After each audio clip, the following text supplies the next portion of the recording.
Hello, I'm Locke, Meredith, and I'd like to invite you to join me on the next Legal Lines, where we're very pleased to have on the show State Senator Dan Claitor.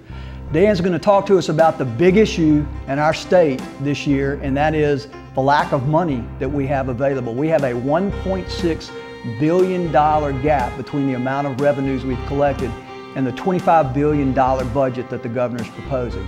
Dan's going to talk to us about the big issues, like where we're going to cut, are we going to merge universities, tuition increases, and a lot of other issues. So join us on the next Legal Lines with State Senator Dan Claitor. Want to learn the secret to big savings on TV, internet, and phone? It's bundling your services with Cox. When you bundle with Cox, you get digital cable, high-speed internet with Power Boost, and telephone, all for one low monthly price. That's 3 fantastic services at one low price that will make you smile. The secret is out. The more you bundle, the more you save. So get a whole lot and save a whole lot when you bundle with Cox. Welcome to Legal Lines. I'm Locke Meredith, and I'm very pleased to have on the show today Dan Claitor. He is our state senator for District 16. Dan, thanks for coming back on the show. My pleasure. Thank you, Locke. I know things are busy and blowing and going down at the big Capitol, so let's get into it. Sure.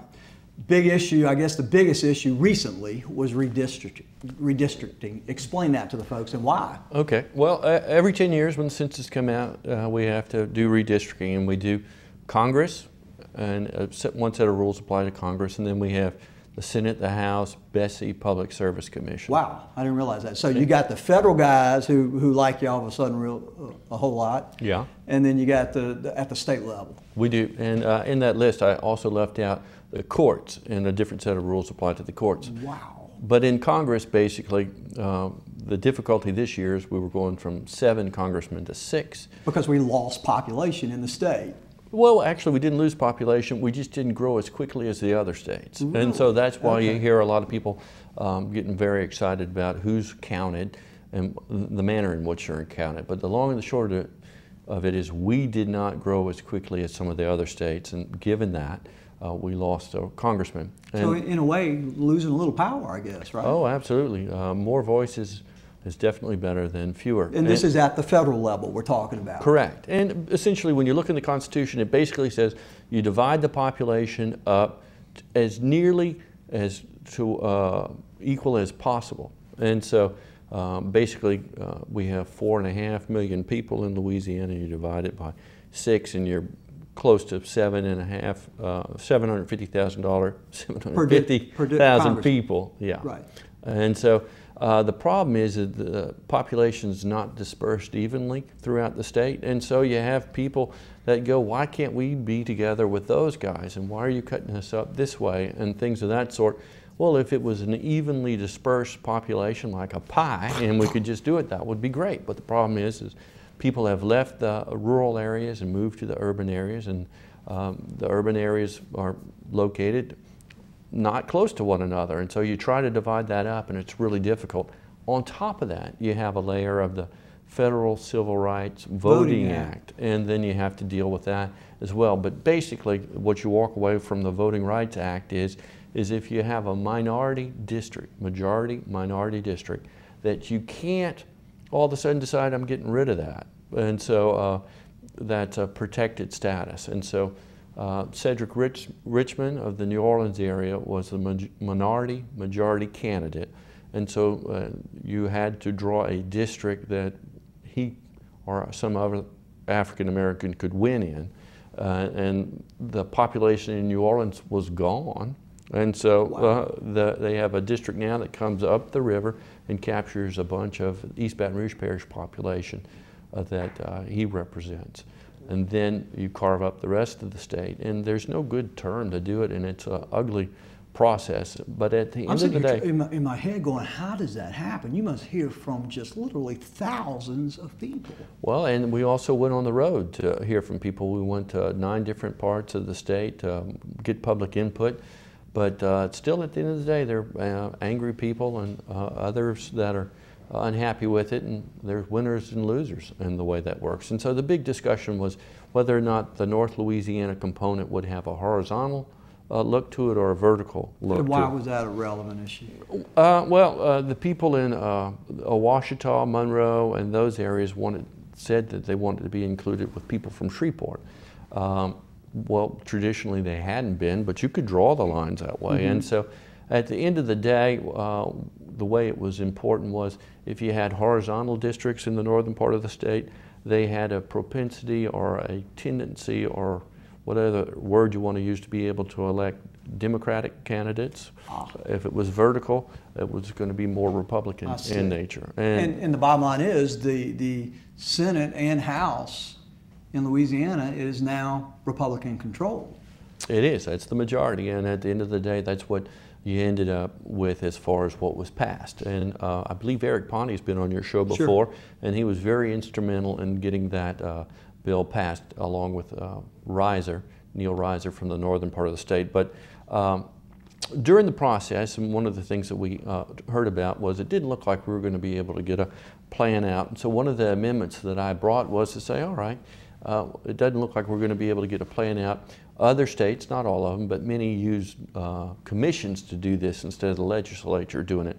And so that's an attempt to take the politics out of redistricting. But in effect, you never really can take the politics because they're out. appointed. They're appointed, and who are they and whatnot. But I believe we're going to have some conversations about this now that it's fresh on whether or not we ought to have a commission to make these selections. And as I understand it, y'all wrapped it up the last day that you could, right? The last day at the last hour, and we ran into a snag on public service. I'm sorry, Bessie, the higher education, the Board of Elementary and Secondary Education, and what happened was that bill didn't make it out. So we haven't redistricted that, and that'll happen this session. Okay, and as you mentioned, there's the 1965 Voter Act at the federal level that now this plan that y'all, or I guess now law that you passed, redistricting law, they have to approve it. And as I understand it, it was sent directly to a federal judge instead of the Justice Department, maybe to eliminate a little bit of politics or something? Well, it can happen either way, but at the end of the day, the Justice Department passes judgment on it and decides whether or not we've put together a legal plan.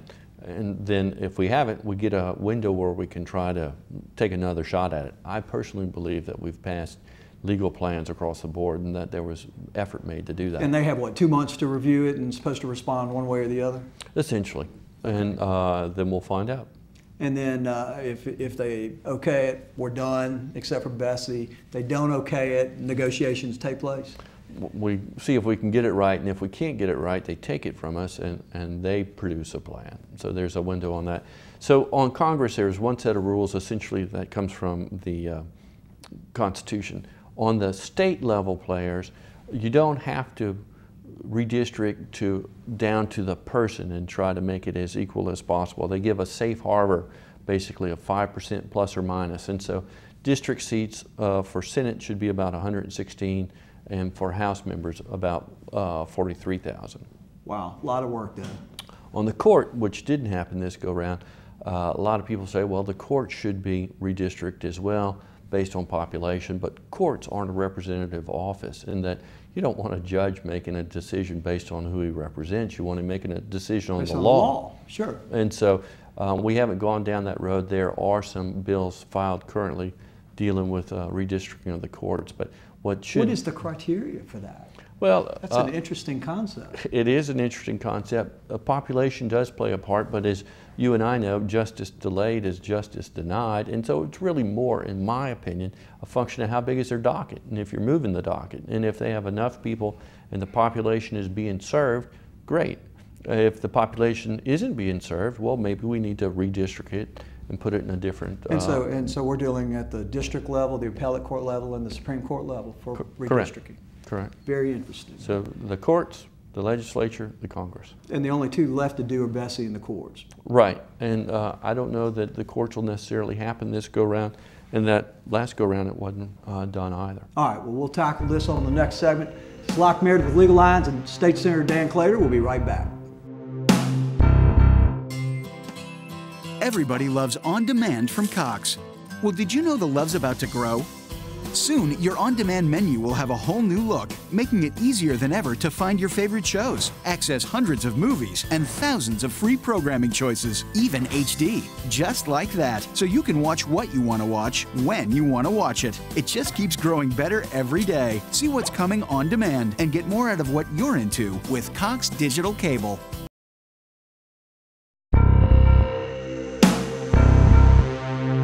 Welcome to Legalize. This is Locke, Meredith, and again, I'm very pleased to have on the show State Senator Dan Claitor. Again, Dan, thanks for being on the show. Thank you. We're talking about the big issues, and we just talked about redistricting. That's been done to the extent that you guys can do it. Now, Justice Department's going to review it, and hopefully they okay it and done. A couple other issues to deal with, but let's move on to the next other big issue, and that's the budget. Absolutely, it's a big one. And as I understand, the budget's big. It's 25 billion. And we have a 1.6 billion deficit. How do we deal with that? Well, it's funny, we talked about this last time. Oh yeah, and it continues to be an issue, and we had opportunities last time that we neglected to address. But as you know, the governor's office brings out a budget. So in March, they gave us this document, which is... That was fun to read. Yeah, it's 230 pages, and basically it's just how much money the different departments spend, and not really... so no detail? No real detail. You got to dig into it, but if your viewers want to go look at it online, they can, and I suggest that they do. And how do they get to it? Just they go to the governor's office and just Google budget, and it'll come up there, but it's the governor's executive budget for 2011-12. And it'll show money dedicated according to the governor's desires to each of his departments and agencies? Correct. And basically it adds up to about $26 million. 26 billion? Billion, yes. And they have a nice slideshow presentation on there on the way that they suggest that it's done. Anyway, he makes that presentation, and then the House works on a bill that they send over to the Senate to deal with this issue. And as we go along, the different agencies show up and visit with us and tell us why they believe their money should be spent. So is this the working document, though, that the governor sends to both the House and the Senate side, and it's kind of the document you guys work from? We're going to change it here, we're going to add the duct, whatever? Yeah, and it goes department by department: Veterans Affairs, Commissioner of Insurance, Public Safety, Adult Services, Environmental Quality. It has all the different divisions in there, and Paul Rainwater is the guy that rides herd on that. And once the House comes up with what they like, and you guys come up with what you like on the Senate, y'all still got to come to agreement on the final one, right? Correct. Wow. And the problem is that people say, all right, well, you got $26 billion budget, you ought to be able to find 1.6 that you should be able to cut out of there. But the problem is that we're not able to address that much of the pie, and that a huge portion of it is dedicated in one fashion or another. Now, what do you mean by that? Well, what I mean, like more than half of our budget comes from, well, 45% of our budget comes from federal funds, and so that's dedicated. So they tell you where it goes, how it's spent, and who gets it? Nothing you can do about that? Not much we can do about that. Okay. You know, we can make sure that it's spent wisely. We should have some oversight on it and make sure that it goes to in the right direction, roads and issues of that sort. 45% of our state's revenues come from the federal government. Correct. That's incredible. But you pay a lot of taxes, and so we should be getting that money back in one fashion or another. But by them sending us that money, they have total control over it.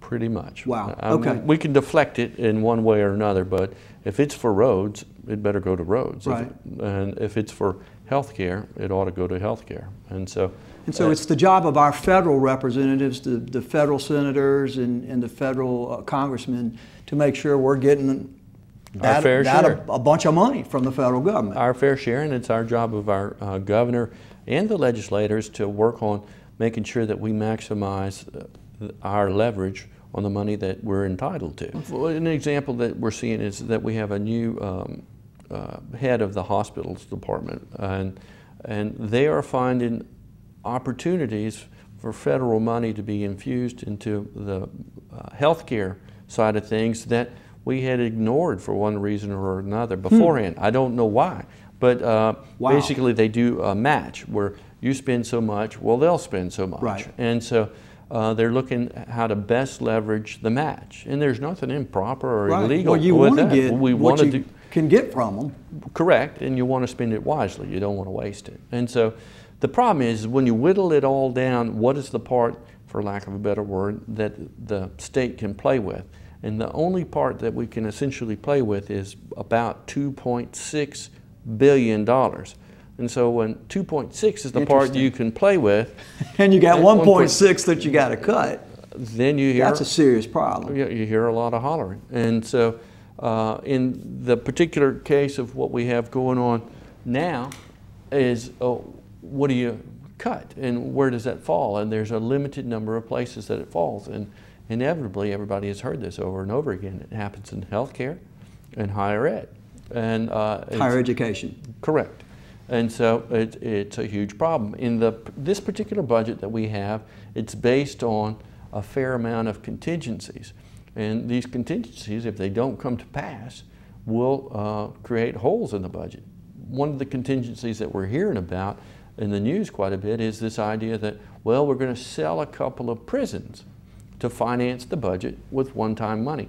I don't think you run your business on one-time money. I don't run mine on one-time money all the time. Because it takes care of the problem for that year, but what about next year? Right. And the year after. So in this particular case, you're hearing a lot about the selling of prisons to finance it.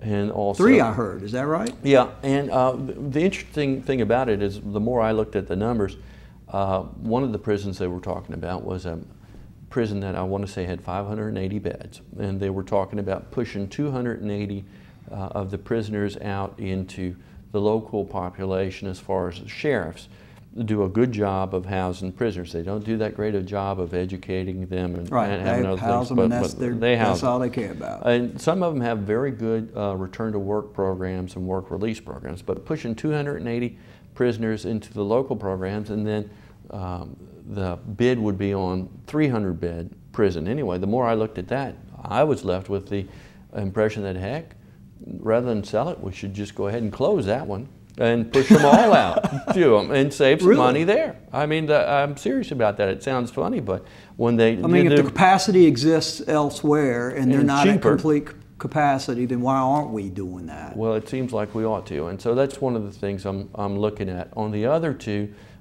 prisons, they weren't proposing that sort of solution as far as pushing it out. And we're selling the easier things that we can sell. And so I have difficulty with that now. We have some surplus property on the river and other places like that. That's great. We don't need that. We can have a garage sale on the stuff that we truly don't need. But it's a shame we're having to sell when property prices are at their lowest, but yeah, do what you got to do. Right. And occasionally I kind of feel reminiscent of the Jack and the Beanstalk story, that we're going to market with our cow and we're going to get some magic beans to cure the budget. I don't think we're going to get some magic beans on that. There's going to be some difficulties. Very interesting. On what we have to do. It's really ominous, Dan. Well, it's not good, but at the same time, we are simply being asked to return to a budget along the lines of what we lived on before Katrina. And so what happened was Katrina, federal stimulus money, and the insurance money that poured into the state caused us to just get fat. We got to go back to our pre-holiday diet. Let's talk about this and continue it on the next segment. This is Locke Meredith with Legal Lines, and State Senator Dan Claitor. We'll be right back. Did you know that high-def programming from Cox is free? That's right. Cox gives you a ton of HD channels for no additional cost. Your favorite HD channels, your local channels in HD, and even more HD choices with On Demand, and more being added every day. So get a whole lot more HD for a whole lot less with Cox Digital Cable. Welcome back to Legal Lines. I'm Locke Meredith, and again, pleased to have on the show our State Senator Dan Claitor. We're talking about the budget issues and what are we going to cut. Dan, we talked about the prisons and selling potentially 3 of those, or maybe getting rid of 1 of them. On the education side, tuition's been increased, and they're talking about merging some of the universities. Where are we in that area? Well, as we sit here today, there's a rally on the steps of the state capitol by Southern supporters saying, "Save our Southern." But when you look at what's going on in New Orleans, as far as the Southern campus there and the UNO campus and the graduation rates at the two schools, they're terrible. The Southern graduation rate is on the order of 7% or 9%, wow. depending on who you talk to. In New Orleans? In New Orleans, at the wow. Southern campus there. It's sad, really. But, oh, well, if that's the proper benchmark. So that's one of the questions, is graduation rates the proper benchmark? But when you use a benchmark of what LSU does, if that's the type of student that you're talking about, they graduate on the order of 60 some odd percent. I think it's 68. Then you kind of go, well, are we talking about the same thing? But when you look at graduation rates there, and then you look at UNO's graduation rates, which is not even a third of LSU's, you kind of go, what are these two institutions doing? And would the public there be better served merging into one institution? That's probably a good thing to do, but it would save, I guess, millions and millions of dollars. It would, but we got to make sure that we have the capacity and that we're able to help these students that More than need anything, it sounds like it saves millions, but really the primary goal would be to have them better educated and graduate. Correct, in my mind. But when you look at this, it's not a bumper sticker slogan, as far as you got to get into the guts of the thing and look at it a lot closer. And that the traditional black schools, a lot of these kids aren't really prepared for college, and they get their preparation as they go along. And when they graduate, they're great, productive adults. And Southern New Orleans has a bunch of outstanding graduates, as does UNO, but we can do better. And the real question, I was at a program the other day and visiting with some folks and some African American friends of mine. We're talking about it, and the question was, would you send your son there? Would you send your daughter there? And that's really the question that we should be asking for all higher ed. Mm-hmm. Are we treating them well enough that you would want to send your own children there? I send my son to LSU, and I want to maintain a great program there. Let's talk about the fact that the state has been having this TOPS program. Is that going to be maintained? A TOPS program is one of the best programs that we've ever done in Why the do you state of say Louisiana. that? Because it encourages excellence and it gets kids to go to school. You know, Mr. Taylor started that program in New Orleans, and I don't know that he really knew what he was doing in the beginning, and that he told and promised some kids in school, if you maintain a certain GPA benchmark, I'll pay for you to go to college. Well, when you set a bar for children, your own children, you know it. When you set it, yep, they clear it. You can't hit a target if you don't know where it is. Right. I told my son that's at LSU, you can't play sports unless you make a 3.0. And he said, well, that's not what the school requires. I said, that's what I require. Anyway, he cleared that with no trouble, and I thought afterwards I should have made it a 3.5, you know, but that's what kids will do. That's the point. And if you set a benchmark, these kids will meet it. So TOPS is going to be maintained at this point in time? That's my expectation and desire, but what the problem is what I see as a potential issue is that it not get funded completely. So we're borrowing money to pay some of this tuition?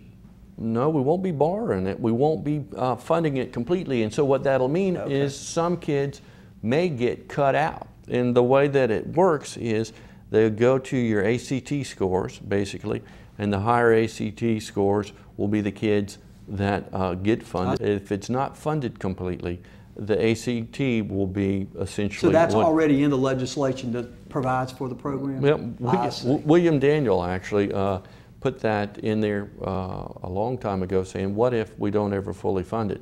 It is everybody's desire to fully fund TOPS, but if it doesn't happen, that's the criteria. I understand. And the governor's making some changes in the law in an attempt to get some of the tobacco money siphoned into TOPS so that we don't run into this problem in the future.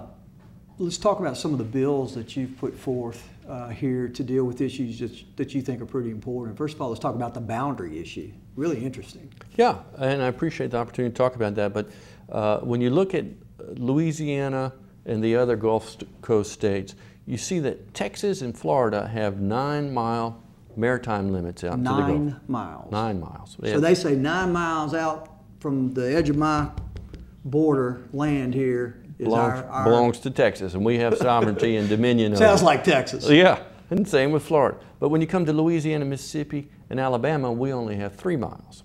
And you kind of go, what's up with that? And so there's some complicated legal arguments about how you entered the Union and what your boundaries were and things of that sort. But you look at that at the end of the day, and it's simply not fair that Texas has 9 and we only have 3. So I'm bringing some legislation that'll push our boundaries to 9 miles, and it's undoubtedly going to cause litigation, and we're going to have to answer that question in the Supreme Court. They're the guys that answer. Meaning the United States Supreme Court. Correct. Because typically the feds are going to be the ones that say, we tell you where your line is. We tell you where your line is, and we take your resources, and right. You should just be happy with what we give back to you. Right. Because if we're saying we get 6 more miles of ocean, we got 6 more potential miles of oil. And other resources, and it works out to about $500 million that I believe belongs to the state of Louisiana that the federal government takes from us. Wow. And doesn't give back to us in fair proportion. And we dealt with the whole issue of the inability to deal with the BP fiasco, with the feds saying what we could not do. Correct. Also, our friends on the coast that have been fighting coastal erosion all this time, when we originally had these issues litigated about 60 years ago, they weren't talking about coastal erosion. You didn't hear that. And they sure weren't thinking about drilling in super deep water where they were going to pollute our coast. So the law is supposed to change with the times, and it's my sincere hope that Congress will wake up and do the right thing when we prompt the question to them. Well, and if Congress doesn't, ultimately, hopefully the United States Supreme Court will. Correct. All right, let's talk about the MedPay issue that you're addressing. Yeah. I have an insurance bill that I thought was real simple that I filed last year, in that I have medical payments insurance on my auto policy. You probably do too. Sure. And we bought that to, in my mind at least, to cover the part that wasn't covered by my health insurance, and that when you go to the hospital in some sort of emergency, you always end up getting that ER bill, radiologist bill, pathology bill, and somebody says, you owe me money, your health insurance company didn't pay me everything I'm due. Right, and so you go, all right, I'll get that money from my med pay. The problem is that health insurers go around you and take your med pay money without your knowledge and apply it to other charges that you've incurred within this event. And that just doesn't seem right or fair to me. Last year that passed out of the Senate with no trouble, but the House, in their wisdom, killed the bill over there. So that's just a basic fairness. I pay a premium. I ought to get the results from it. My health insurer, absolutely. I pay a premium for that too. They shouldn't get the benefit of the premium that I paid for my med pay. Dan, thank you very much. I know you're going to work hard for us at the Capitol and do everything you can to preserve those services. Well, thank you, and I appreciate the service you do. This is Locke, Meredith Legal Lines, and our State Senator Dan Claitor. Thank you for being with us today.